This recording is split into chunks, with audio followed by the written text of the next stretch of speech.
Start in 10, 9, 8, 7, 6, 5, 4, 3, 2, 1, go!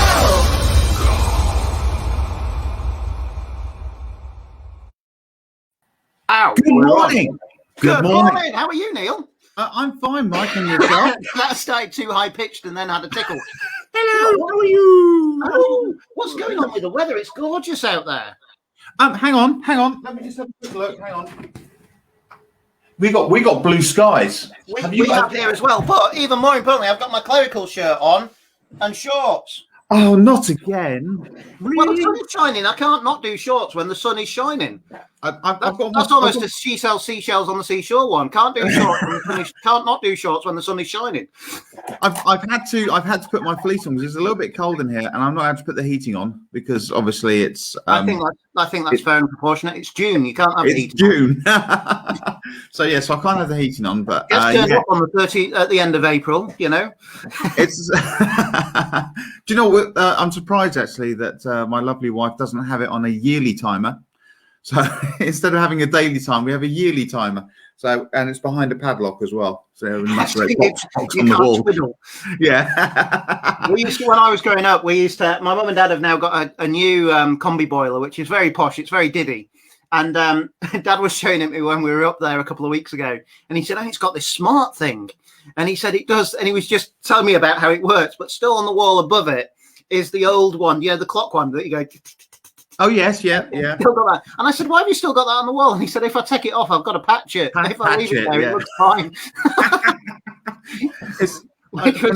Which was totally logical. So it's painted around it for the last 40 years. So it was when I used to fit. Sorry, 50 years. It's 50th anniversary next year. 50 years. Well, I used to fit heating systems many hundreds of years ago, and it was the same. You had thermostats on the wall, slap bang in the middle of the dining room or the lounge or the hallway, and you take them off, and then people would have obviously wallpapered around them or painted around them and things like that.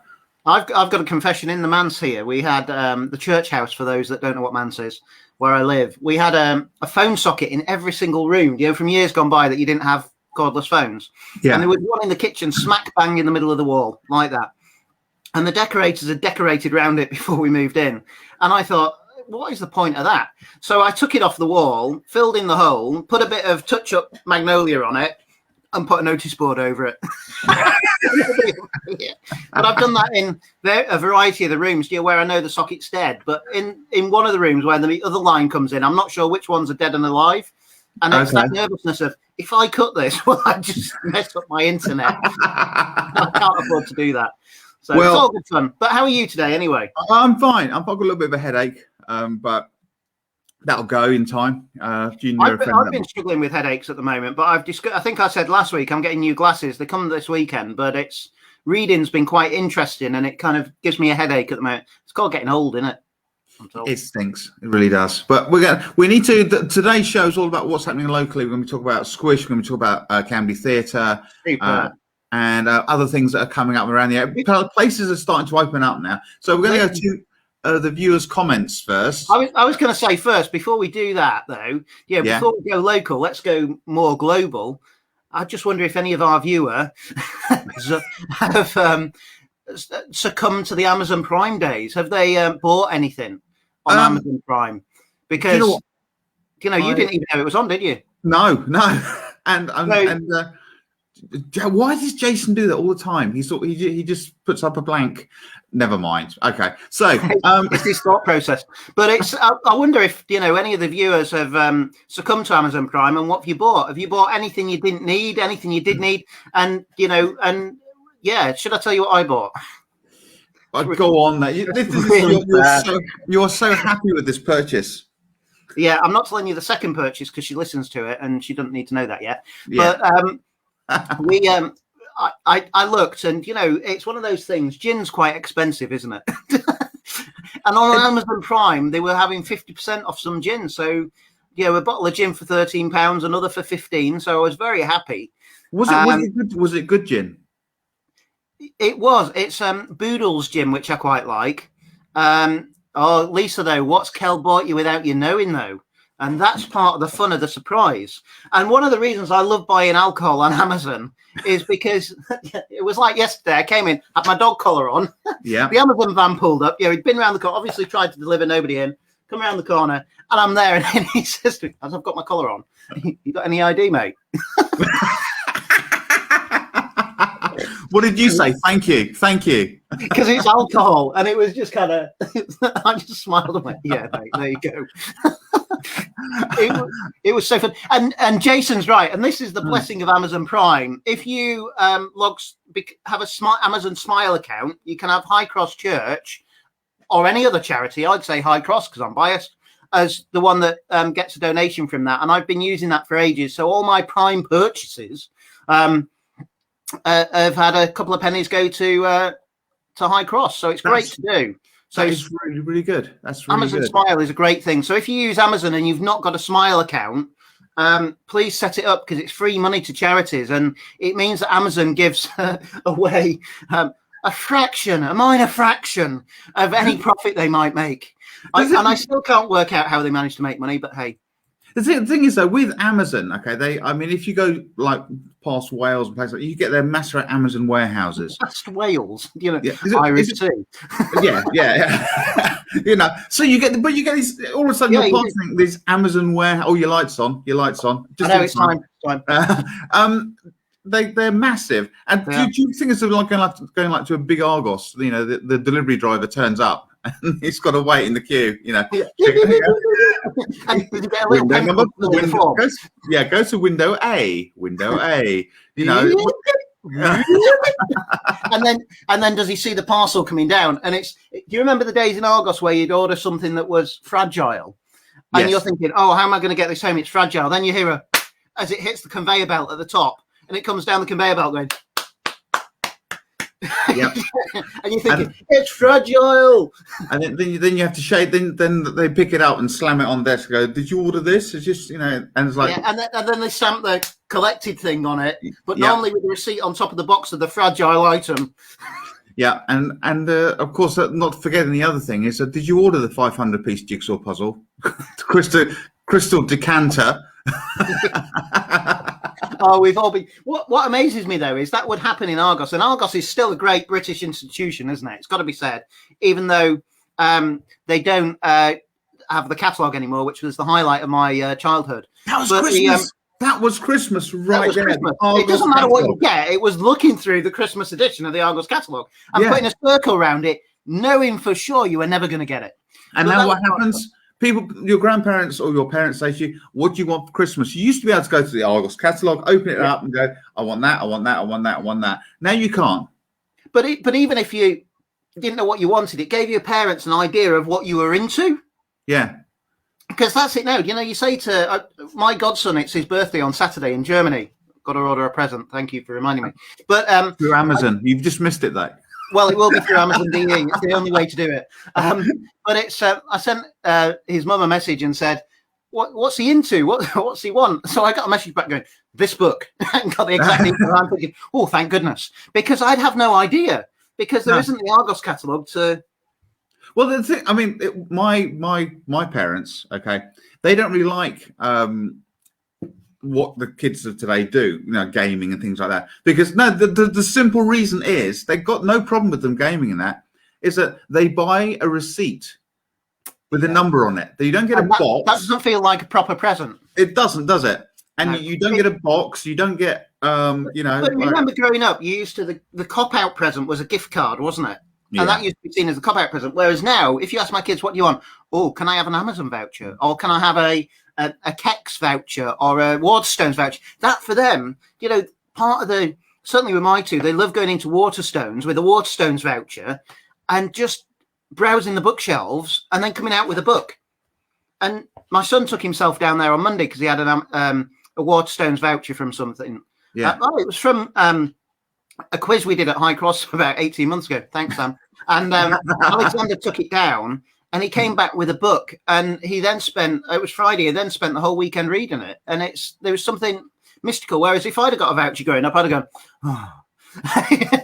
But my uncle, who unfortunately has passed away, he was a teacher, okay, and he always used to buy book vouchers, W.H. Smith book vouchers. That's what you got, and you'd open them up and go, "Oh, great, thank you, Uncle Michael, book vouchers." And you close it, you go, "Mum, do you want to buy some book vouchers?"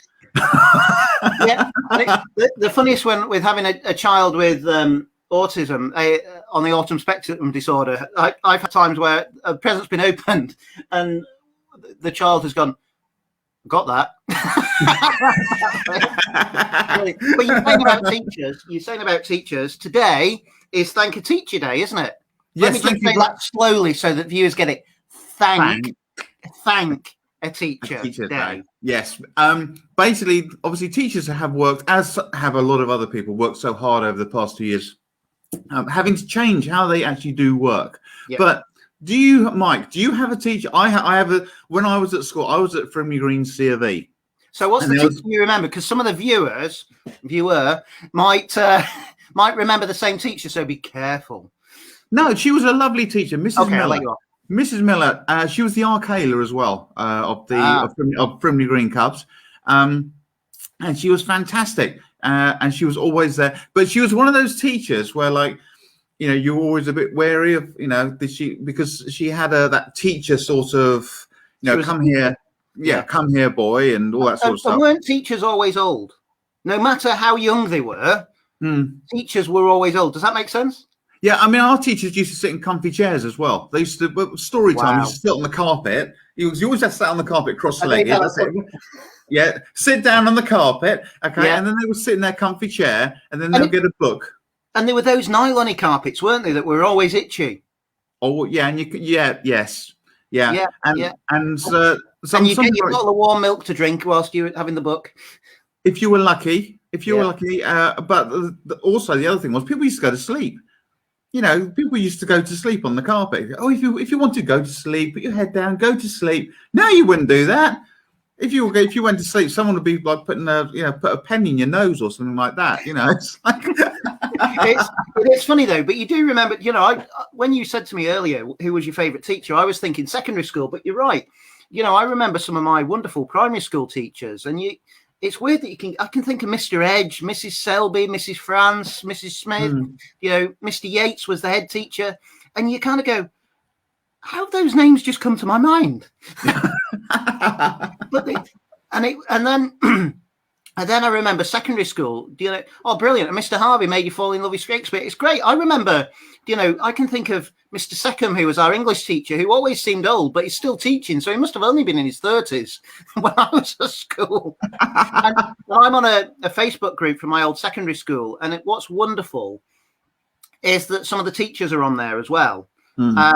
And Rob Mason, who was a PE teacher and a head of year, is on there, and a nice guy. And I remember bumping into one of my art teachers who became deputy head in Tesco's when I was in Horwich in my first church. And he said to me, and I had my dog collar on, and he just looked at me and went, I heard you'd become a vicar. And then we had a wonderful conversation, and it's just, they were proud of the pupils. But you also had those teachers that you... We had one, and I'm not going to name his name. You can't mention them. Yeah, I know. Who would be it was Chalk at the time, who was an expert at squeaking chalk on the board. And then you also had the experts that were the board rubber experts, that they could get a direct hit with a board rubber on the way out. Be quiet, boy. Woof. But it was always dodgy because you'd have the smug kid who'd go, "You miss, sir," move his head, hit the wall at the back, and then get him on the way back. Yeah, I mean, I remember when I was at secondary school, I had a drama teacher, and basically, let's put it like this: I really annoyed him, really annoyed him to such a stage where basically I got banned from being in any school production. All I said to him was, "Why do you always pick the same people to be the principals?" And how dare you question his authority? I know. I was.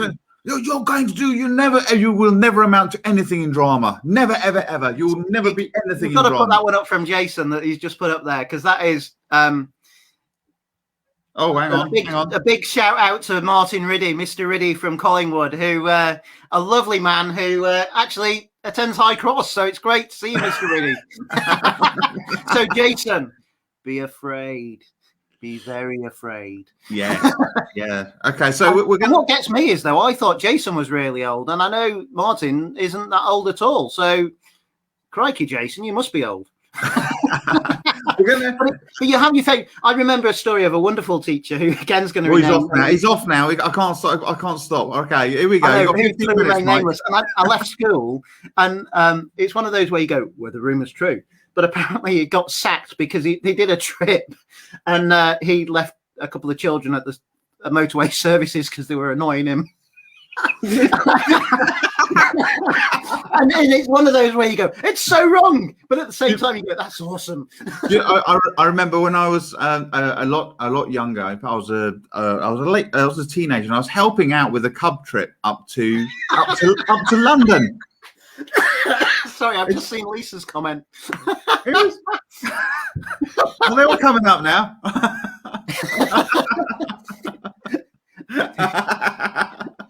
Lisa, at least you had a lovely music teacher that said that. When I was training for ministry, we had a choir at the theological college, and all I got as I went, I just walked past, and all I got was from Brian, who was a minister as well, just turned around and went, no. It was just, no. I don't know. It's not as though I can't sing. Okay. Well, you're the minister who turns their microphone off. There is nothing more embarrassing and that was the worst thing about being a chaplain in the army. You know, you got a load of soldiers in front of you and you go, right, we're now going to sing this, and they all go. So as the minister, you then, as the chaplain, you then have to try. And I used to say, football chants are good because that's all I can do. Yeah. Anyway, thank a teacher today. Make sure you thank a teacher because there's some great lessons, and one of the ones I remember from a wonderful CDT teacher. I think they call that technology now, don't they? Yes. And Mr. Fisher, who said, when you're cleaning the lathe, it's a bit like having a shower. And you go, what? He said, start at the top and work down. Okay. All right. And it's one of those life lessons that you go, ah. Right. We're going to move on to local news before you get started on something else. What are you trying to say? Things are starting to happen now in Camberley. Yeah. So we are just putting a bit of wax through my ears. Yeah. I was thinking that doesn't look right. I was doing that with Ed as well. Sorry, go on. Things are starting to happen not only at Camberley Theatre. We're going to be talking about Camberley Theatre and squishing that in a minute. But we've got the Army. This is going to be good. The Army Medical Service, and here's a nice little picture of them as well. Look at that. Yes. Army Medical Services Band are going to be playing on Park Street on the 29th of July at 12:30, which I would encourage people to go along to. Great band, great music, and even better, it's free. It's free, and of course, this is Armed Forces Week, so they're not here till July, but this is a week where we say thank you to our armed forces for those that serve and those that have served. So it's great. And also bands like this. I remember going to Windsor Castle when I was a kid, and they used to get the Army band playing and the marching band, and they do things like Thunderbirds and things like still that. do. And it was amazing. Actually, they don't just play like military tunes; they play anything, absolutely anything. One of the best ones after the 2012 Olympics was they played some of the Olympic tunes. You know, the Mission Impossible tunes are quite cool and things. There's all sorts they can play. Okay. And the amount of military concerts or bands I've listened to, and you've gone, is that such and such? And you go, oh, it is. So, right. Also, we have hang on, at Squish. Here we go. There's our little Squish thing. Chloe and Sophie's Special Ear Fund. They have a little signs, event happening, which is the 2nd of July to the 30th of July, and basically. It's sign language. What is that? It's sign language for kids. So, superb, because when you said, when Neil, let me just say here, when Neil said, "Oh, there's a course going on that's about signing babies," and I went, "What? Why would you want to sign a baby? No, that's wrong. That's child abuse." And he went, "No, sign language." So it's great from Chloe and Sophie's Special Ears Fund. So do. Book onto that. Do you have to book on via Squish for that, or via? Yeah, Camberley Theatre. Go to Camberley Theatre, go into the Squish and book in direct. What a great thing! And as a town, we're trying to be an inclusive town. So the Camberley Business District is rolling out sign language training for the businesses, and also rolling out dementia awareness training for the businesses, which is so important. So, we're trying to be an inclusive town. And as a church at High Cross, we're a sight loss friendly church, a dementia friendly church, and an eco church. So it's just being aware. And, there's so much going on. What's been great recently at High Cross, Neil, hasn't it? Has been our toddler group that's just overly subscribed.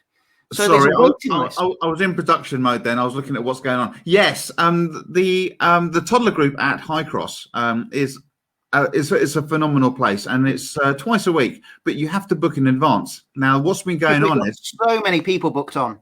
People have been booking, and I think there's a waiting list, isn't there? There is. So if you want to come along to the toddler group on a Wednesday or a Friday, you can put your name onto the waiting list.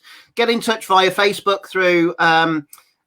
I can't even remember the Facebook page we have for it now. My brain has just gone. That's not good. Let me just have a quick look. Have a quick look. Children and Families at High Cross Facebook page. Yeah. Or ring in the High Cross office on 66798 to book on, which is wonderful. And the other thing we've got happening at High Cross today, 12:45 till 1:30 is an organ recital. So if you're into your organ music, do come along and listen at High Cross 12:45 till 1:30 for free. You just need to give your details for COVID monitoring. But because it's not a wind instrument, it's a diddly one. The concert's okay, so come along and listen. It'd be great. Okay. Oh, here we go. Look, he's on it. Look at this. Well done, Jace. We're brilliant, Jason. Brilliant. He's quicker than me. He is. What else is happening locally, Neil? Morning, Good morning, Laura. She's late to the party, Laura. Late to the party. What else is happening? We also have. Now we have. Do you remember Status Quo? I'm not that old now. Really? Yes, I do remember Status Quo. Really? I do remember the quote. Do you remember the quote? Francis Rossi is appearing. He's going to be doing a bit of music and a bit of chat, talking about his 50 years in rock and roll. Where's he doing that? He's doing it at the Canby Theatre. Really? Canby Theatre, yeah. I used to use. What's the? Having been in the army, what was their great song? I'm in the army. You're in the army now. Now, yeah. I used to use that with every intake at Purbright. They hated it. I can imagine. But of course they did, like, Whatever You Want, Rocking All Over the World, and things like that. I saw them a few years ago. I saw them live twice in a year. Once at the Guildford Guildfest. Yeah. And then at Croppedy Music Festival. Very good. Same year. Really good. And of course they opened up Band Aid. They did with Rocking All Over the World. So no, it doesn't go like that, does it? It does. Keep going. Come on. In my mind, it's in tune and sounds wonderful. I can imagine. It's like when you're in the car singing, isn't it? Let's talk about that quickly. Lisa, I'm just thinking me and Lisa need to make a dysfunctional choir so that, for all those that can't sing, it'd be quite fun, actually. You think so? Oh, there we go. Canby Theatre at Surrey. There you go. Thank you very much, Jason, for putting that up. What were you going to say then when I cut you off? Sorry. Music, singing. Okay. It's been proved now that singing and music helps towards anxiety and getting people out of a bit of a spot. Obviously, if you're listening to Mike, it probably could go the other way. So, but the thing is, Mike, what sort of music do you listen to? If you're feeling a bit down, okay, and you get in the car and you're driving along and go, "Oh, it's actually quite a good tune." What do you actually listen to? It's weird in the car now, isn't it? Because you very rarely have. You don't have CD players anymore. It's just on the radio. I have a radio and a stick that I have in. I do love some. What do they call them? They call them ballads. Ballads. They're quite punchy driving ballads. 80s power ballad, like Berlin. Power ballads. That's it. Power ballad, like Berlin or something like that. Yeah, and like a Bat Out of Hell from Meatloaf and things that just really lifts the spirit. But I do love. We've got a wonderful CD called Cafe Del Mar, which is Latino music, and it's one of those that if it's a sunny afternoon and you've got a spritzer or something. I agree with you, Lisa. I love singing, just can't do it. It's really nice. But one of my favourite ones for chilling out is Ludovico Einaudi, who's an Italian pianist and composer. Really chilled music. But it depends on the mood, doesn't it? Depends what you want. I am a great fan. I have 6 CDs in my car, and they've been in my car since I've had it, so about 4.5 years. So only because you've not worked out where the multi-changer is. Yeah, no, I can't get the things out, to be honest. No. What it is, because I stream music as well. I've got Apple Music, so I stream my music, so I can play whatever I like, basically. But on the downside, of course, when the kids get in the car, they take control of the music and they stream whatever they want to stream. So we have a sort of like, yeah, you can sort of play things within reason. So, but if I'm in the car, mine, it's got to be the Jersey Boys or Shawaddy Waddy or my 80s jams. I love my 80s music. I think it's fantastic. Yeah. Speaking of 80s music, stuff out there. We have got 80s Mania coming to Camberley. Yeah, on the 2nd of September, I believe. I think. There is something though, isn't there, about you can't beat a good Beach Boys track or a good Queen track. It lifts the soul. It does. And when you're feeling down, it's just so fantastic. And because you're in your little bubble, sorry to mention bubbles, but you're in your car, you've got your windows up, and here he goes. This is it. I knew you'd do that as soon as I mentioned it. Yeah. Our resident backstage person. It's great. He does a fantastic job, Jason. He does. So yeah, but you're in your own little bubble, you're singing away, and it's great. No one can hear you. But in the summer it changes, because you have your windows down, your music blaring, and you're singing away, and you stop at the lights, and people will look at you and go, "Really?" It's even Blondie, of course, Blondie as well, Lisa. What's even funnier is though when your windows are up, and you look to the car next to you, and you see somebody going, "Yeah, I know." It is quite amusing, and there's that moment, isn't there, where you're going, "I wonder what they're listening to." Well, you never know. I guess as a minister, I should probably say I listen to Christian music all the time, nothing else.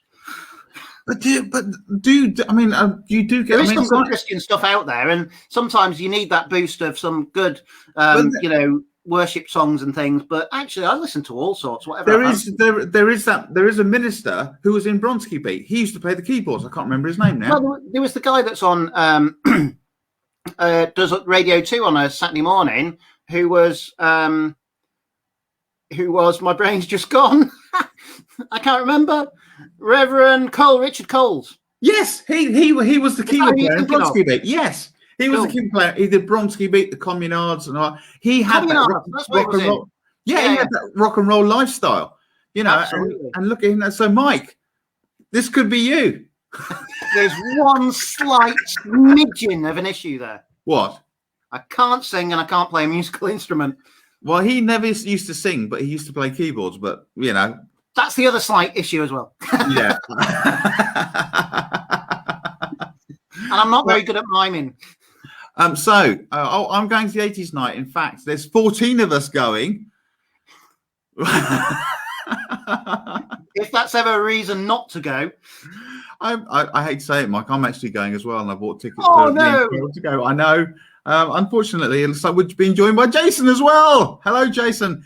I'm not going to get embarrassed. I will just sit there quietly, and he can stand up. The question is, though, will you be wearing your shell suit when you go? No, I'll be dressing up like Adamant. I'll have a white stripe along here and everything. Nothing. It's like people say, "Oh, you're going to the Rocky Horror Show. What character are you going as?" I have images in my mind I don't want to. I always used to play it. I play it safe for the Rocky Horror Show. I go as the narrator. I always go as the narrator. And then Blues Brothers, of course, you just dress up in the Blues Brothers suit. It's quite simple. So, but yeah, no. Well, we one thing I would like to say is I'm starting this as from next week. We're going to do, because we're coming out of lockdown now, and I think Mike has no idea where this is going. We're coming out of lockdown now, and there's a lot of people who have helped out. Is it that look of fear that gave it away? You'll like it. You'll like it. Don't worry. We're going to do a spotlight. We're going to do a spotlight on people. So if you have a special person who'd like a mention, and perhaps to be good to have interview them, then that would be great. We're going to try and do it once a week. So Jason's already lined up a few people. And I'd always also say, Neil, what's great is, if the viewers out there want to see some other things, there's some great interviews that Neil's done through the Network for Community site with various local business keepers. business keepers. That's a wrong word, isn't it? Business owners. And we keep your business for you. Business owners. Thanks, Jason. Go away. And it's really good stuff. It's out there on our Facebook page and also on the High Cross YouTube channel. So do look out for it. There's some great stuff coming up, and of course we've got, now it's the solstice has passed, the sun has come out, and it's great. One of the weirdest things this week, though, Neil, was we were here with the rain coming out the top of my water butt because it was raining so hard. And I spoke to my parents in Manchester and went, "Oh, is it raining there?" And my dad said, "No, I'm sat in the garden reading the book. It's gloriously sunny." I'm thinking, that's weird. It's normal chucking it down up there and gloriously sunny down here. Oh, don't you just love it? Well, time has beaten us. So we've hit that 30 mark, I'm afraid, Mike. So and also today, Neil, what have we got to go and do now? Because it is World Picnic Day today. Oh yeah, we need to go out. We need to get that rug and the wicker basket and perhaps a ploughman's, a nice big hunk. You can't beat a nice ploughman's. 100 G's and a doorstep bread. A rumper pie and a stick of celery. You got to have a stick of celery and a stick of carrot for your ploughman's. Do you have a sauce, or do you have like mayonnaise, or do you have piccalilli perhaps, or do you have Branston? Sweet pickle. Sweet pickle. Yeah, because Branston, but by another name. Oh, okay. All right. Well, I've not worked out. My parents once gave me smooth Branston. I don't know what the point of that is. That was weird. But we have small chunk Branston with the little cut up chunks. I prefer it chunky. But anyway, rapidly moving on. To close on, just a reminder out there, which Jason is very right to put this up. There's been an issue recently with pickpockets in Camberley Town Centre. Those of you that were at the farmers market on Saturday might have been relieved to see a couple of police officers walking around, as well as PCSOs. They're doing some higher visibility patrols in Camberley Town Centre because there has been pickpockets. Please be very careful. Be aware of where your stuff is. And if you see anything suspicious, report it immediately to 999 or to the security guards in the square. I spoke to. I was about to say the good thing in the town centre is all the security guards are linked. So, and the police work together. So please be vigilant and be careful. I was speaking to a PCSO yesterday, and she said basically, if you do get pickpocketed, go straight into a shop and they can contact them by the radio. Do not attempt to straight away. Yeah, do not attempt to try and get your goods back. They will deal with it. Security radio network. So go in and they can get you help straight away, and that includes High Cross. We can get you help. So but be careful out there, folks. Have a fabulous week. Enjoy the sunshine and enjoy World Picnic Day. Sit in the garden and have your lunch. And we will see you all next week. Ta-ta! That was, I don't know what to say next, wasn't it, Neil? See you next week. Ta-ta! Ta-ta!